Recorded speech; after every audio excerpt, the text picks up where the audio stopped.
Yeah, sorry, I got really hungry, so I needed to get some hummus.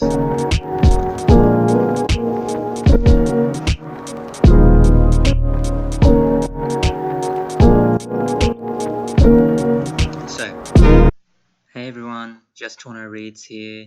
It's been a really long time since I've done a video. I had so much stuff happen in the second half of 2019. I'm just hoping that for 2020 I can push out like more videos. I'm hoping my goal is to put out like maybe one video a month. And if I do more than that, great. It's really, for me, it's about like, I'm a bit of a perfectionist, so finding the right stuff that I want to talk about and content and making sure that I like the video editing enough. I made like 3 or so videos in the end of 2019 and I ended up like deleting them all because I hated them so much. So that's another reason I haven't made it as a writer. So near the end of 2019, I finished Children of Blood and Bone. And then near the beginning of 2020, actually, the very end of 2019, I finished Children of Virtue and Vengeance. They are really, really good fantasy novels if you're interested in something that's going to be a little bit different to what you would consider the norm in a fantasy. It's very diverse. I also feel like it's actually a far more realistic take on particular element is things like war, because it goes through the more mental challenges that someone who goes through traumatic experiences in war would have, obviously, which I'm sure is not that much different to adult fiction, but I just feel like in the circumstances that I've seen war happen in books like The Hunger Games and stuff like that, it's explored, but in this book I felt like it was explored really well, particularly in the second book, because it's the first book. For those people who don't know what this series is about, it's basically 3 main characters, Zelly, Amari, and Inan. Zelly basically goes to the fish market one day. She's part of kind of a marginalized kind of group that she really has to try and find ways to keep her family afloat. She goes to the fish market trying to buy this fish with her brother Zane. They end up running into Amari, she's a princess on the run from her own family and from pretty much everyone. And she's got this secret scroll. And soon as she runs into Zelly, basically Zelly touches a scroll and her magic awakens within her. And she finds out she's a Reaper, which is the type of magic that can basically reanimate corpses. There's so many depths to what her magic can do, which is explored throughout the book. Her, Zane, and Amari go on this adventure, basically. As soon as they get home, they find their sort of hometown burned. They have to flee, and they have to find this special object called a sunstone. And it basically leads to them doing this, finding this mentor character. It follows kind of the hero's journey a little bit. Well, actually not a little bit. It follows the hero's journey a lot, but it is done in an interesting way, and I love the trio, like Zane, Amari, and Zelly. They're really interesting, and they have good conflict because Zane is kind of like the middleman. He's trying to find some sort of level between Amari and Zelly, because Zelly and Amari do not get on well at first, and Zane kind of has like, he's like attracted to Amari. He has a crush on her. She kind of has a crush on him. So there's that's going on. And then there is the other big character of this book, which is Inan. He is a prince. He is the brother of Amari, and he is basically sent out to find her and bring her home. His journey basically leads him in some pretty dark directions because he does some really immoral and kind of fucked up shit, which is really basically leads him to catch up with them eventually later on in the book. There's kind of this forbidden romance that goes on. It's not done very well. And the climax of the book is basically fighting to complete this ritual to bring magic back, which is pretty much what you know about the book from the first, 50 pages. There's nothing particularly unpredictable that happens, but for a story, I don't think necessarily for a story to be enjoyable, it needs to have all these plot twists and suddenly Zelly is, like, if she turned out to be, like, related to them, or she turned out to be some sort of royal blood relative, like, I feel like twists like that are done on purpose aren't that compelling anyway, and so I kind of liked that the author strayed from that, because that's such a fantasy thing to do, and it's overdone, and yeah, and I think that the predictable aspects of the novel were still enjoyable to read. There's nothing wrong with a predictable novel that is still a great read. Like, I'm sure many people who were experienced in reading fantasy would have found most of the Harry Potter books predictable but enjoyable reads. It's still very dark, and the concepts are quite deep, and the messages that they are getting across are really impactful. So it's more that it's an easy read that fulfills all the compelling aspects of a fantasy book for me. So there were a few things that infuriated me about Children of Blood and Bone, and by infuriated I meant it drove me fucking insane. It was mainly the really forced romance between Zelly and Inan. Where did that come from? For starters, I'm contemplating how it even happens. It took more than half the book for Zelly to slightly warm up to Amari, and Inan's there for like 10 minutes, and she's just like, let's go. It doesn't really make sense to me in a logical manner, in an emotional manner. It really just doesn't make sense. And it's not even like a good romance. It's just so bad. Like, Inan has basically, at this point of the story, burned down her hometown, chased her across the continent to murder her, killed plenty of people along the way. Zelly, you had conviction, and then you fucking lost it as soon as Inan came into the fucking page. Look, I don't know. All I'm saying is, Amari was loyal AF the entire book to you, Zelly, and you did nothing but shit on her. Maybe I just hate Inan. Honestly, I kinda do. It's probably it. Not gonna lie, I was kind of hoping that Amari and Zane would split up, Inan and Zelly would split up, and then Zelly and Amari would get together. Only because Zelly and Amari had more chemistry in like 3 lines than any of the others had in the entire book. Just putting that out there. And I see on book Twitter that I'm not the only one, because everyone seems to ship the hell out of Zelly and Amari.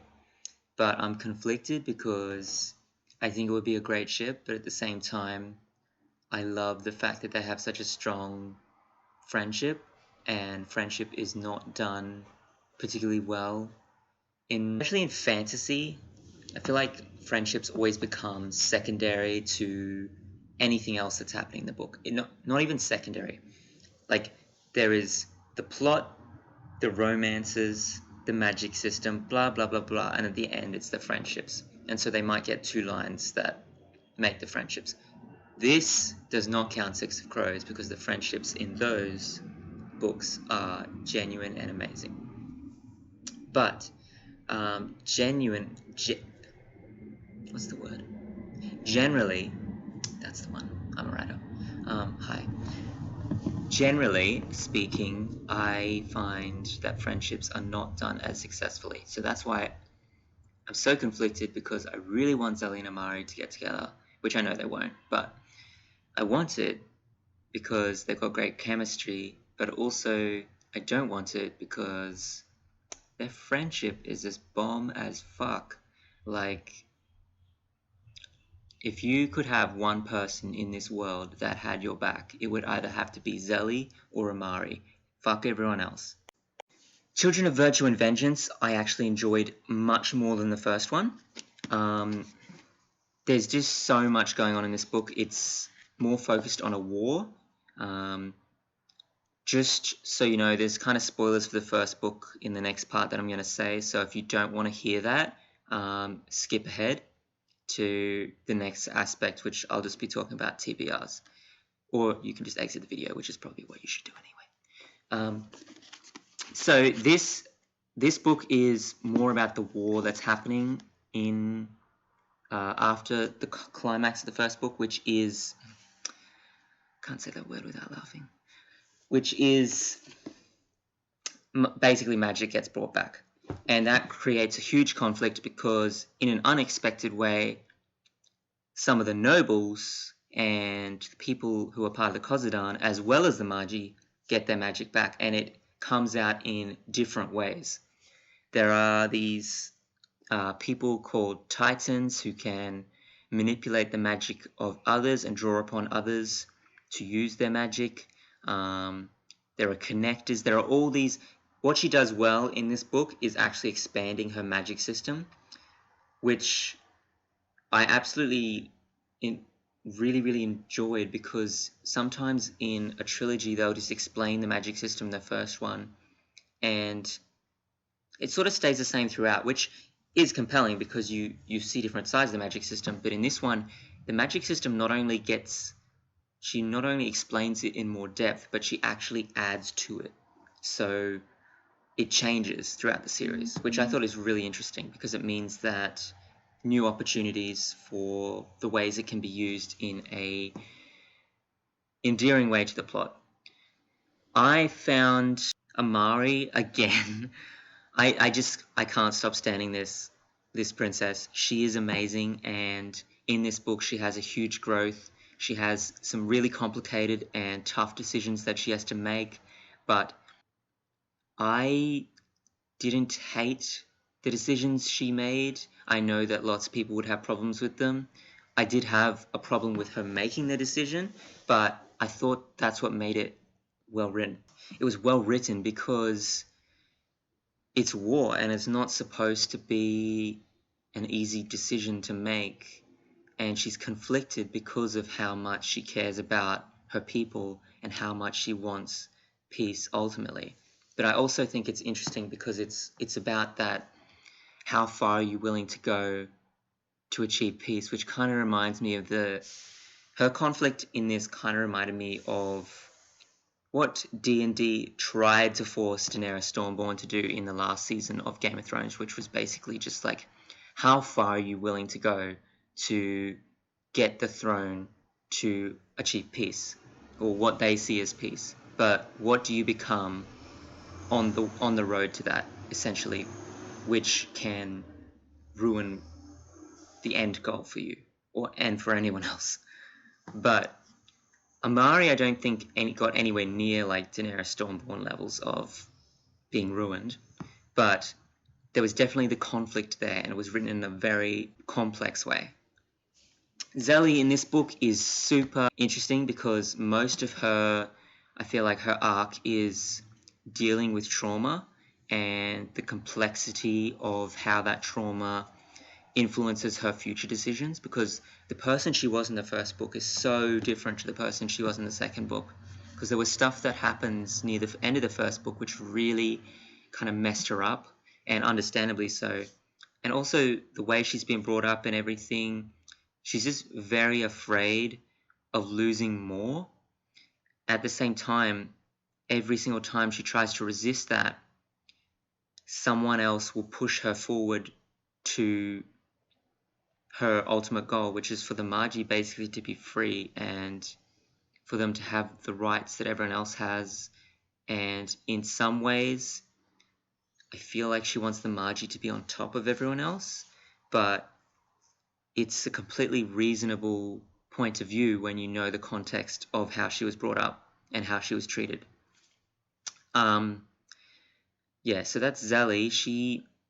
I didn't find it was as some of her relationships were as interesting as the first book, because the main relationship that's interesting is her and Amari, because Tomi Adeyemi, I hope that's how you say her name correctly, but she does such a good job of developing an authentic friendship between them, but also one that has conflict, because they both have really strong convictions about the way the world works and the way it should work. And I think that's what makes a really good friendship in a fantasy novel, is one where the conflict is there. Like, the most compelling parts of the trio in Harry Potter for me is the fact that Harry and Ron don't always get along, that they have fights about things, and the fights are true to their character traits. And the same with Hermione and Ron, and Hermione and Harry at certain points. That's what I found with Amari and Zelly, is what makes their friendship great. Inan, didn't love him in this book. Didn't really love him in the first book. Don't really love him in general, to be honest. But he's just so annoying. Like, look, he did make some better decisions in this book than in the first one, but at the same time, it's the same thing. He just takes one step forward, two steps back. He's really dealing with having to try and keep a kingdom under control, while also dealing with his mother, who is trying to manipulate him and succeeds in manipulating him at several points, and also losing the respect of the people that he's ruling over because of the ways that he wants to connect to the Margie and make a more peaceful kingdom, but at the same time he still kind of wants to keep them down a little bit, I feel. So I wasn't really rooting for him. I did root for one of the new characters, Rowan. I thought he was amazing. He's really compelling. He came off to me kind of like a mercenary. He reminds me a little bit of like a more brutal version of Cara Dune from The Mandalorian.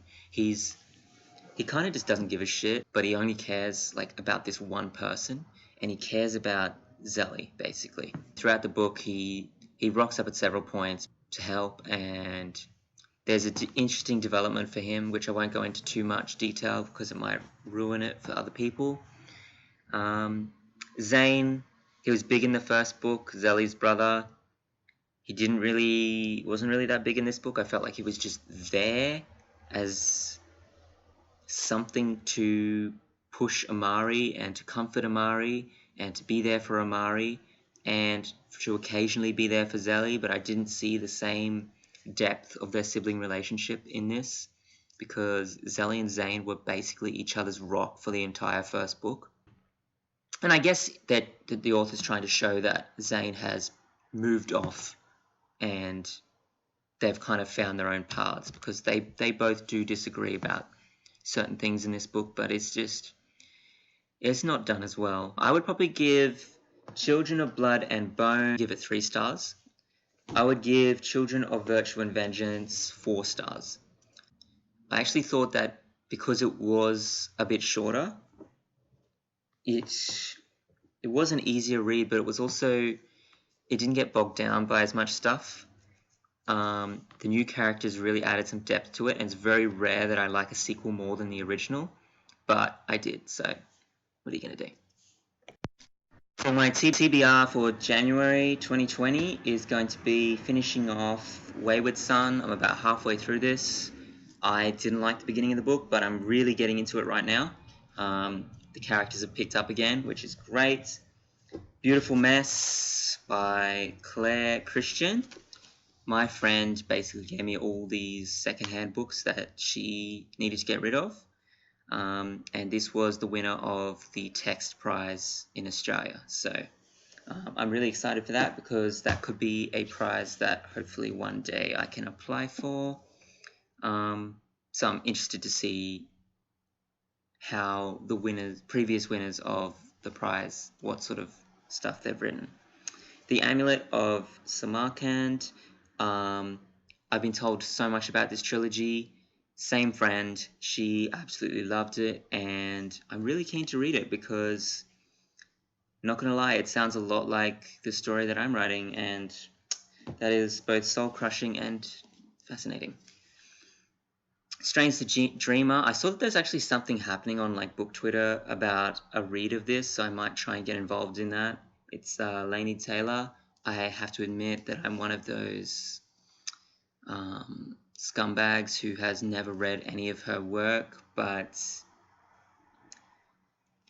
I have heard good and bad things about this book, so I'm interested to see. This book is the most exciting one. Samantha Shannon, Priory of the Orange Tree. I'm about halfway. That is because I have mixed like audiobook and reading so much, and that's how far I could get through it. I'm really hoping to finish this one off this month. It is a huge book. It's like 900 pages, so I may not get it done this month, but we will see. And if you are someone who loves fantasy and wants like a feminist fantasy novel, I would highly recommend this book, because so far it has checked all the boxes. There are queendom, there's LGBT representation in this book quite strongly, and yeah, I just think it's neat. And there's dragons. So, okay. Now I just thought I'd quickly go over my goals for 2020. My main goal is to actually put out more videos, so I want to put out like at least one video a month. If I can do more than that, that would be great, but I just really want to push out some videos and diversify my content a little bit, diversify my reading. I did diversify it a little bit at the end of 2019, but I didn't read enough, so more reading. I'm hoping to hit 50 books this year. That is really optimistic, but we will see.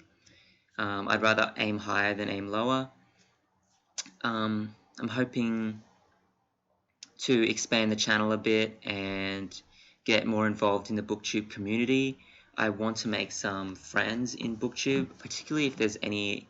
I'd love to make international friends, but if there's any in Australia, particularly Sydney, because I live there, because I just want to make some more friends who are interested in books and reading, and just to get some good recommendations of people, and yeah, just to make some online friends. If anyone wants to be my friend, please send me a message. I will be happy to try and find some way to connect or something like that. Yeah, peace out.